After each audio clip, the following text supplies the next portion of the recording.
छोड़ी वाली दादा हो बटन दबैया,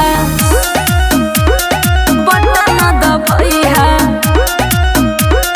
बटन दबैया। Music by Rahul Vishwakarma.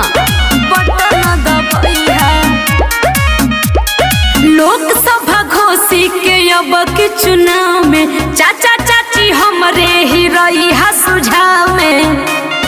ए चाची हरे लोकसभा घोषी के अब के चुनाव में चाचा चाची हमरे ही रही है सुझाव में। छोड़ी निशाने के ध्यान दिहा, अरविंद जी के मतदान दिहा। ओम प्रकाश राजभर जी के नीत अपनैहा, जानी तू भूलैहा, अरविंद जी के हो विजयी बनैहा। छोड़ी वाली दादा हो बटन दबैहा,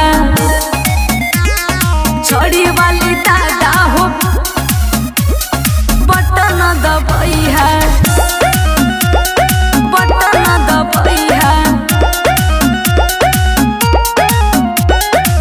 होई विकास हो टूटी न आस हो, इनके जितादा तू करा विश्वास हो।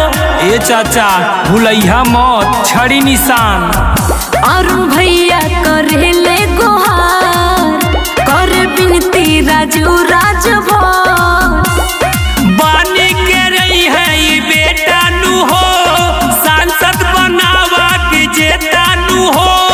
लोकसभा घोषी से झंडा लहरैहा हो, जानी तू भूलैहा, अरविंद जी के हो विजयी बनैहा। छड़ी वाली भैया हो बटन दबैहा,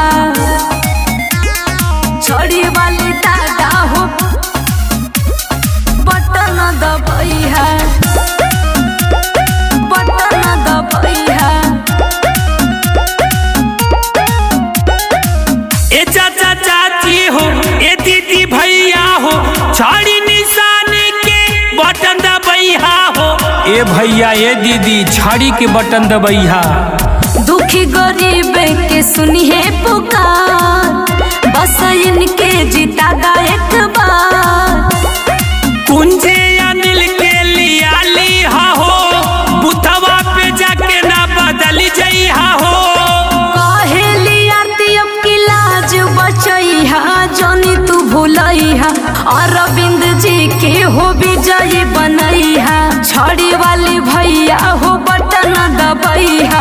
ए चाची ए चाचा भैया हो, राजीव राजभर अनिल भोजपुरी आपसे निवेदन करता कि छड़ी के सामने बटन दबाई, डॉक्टर अरविंद राजभर जी के भारी मतों से विजयी बनाई।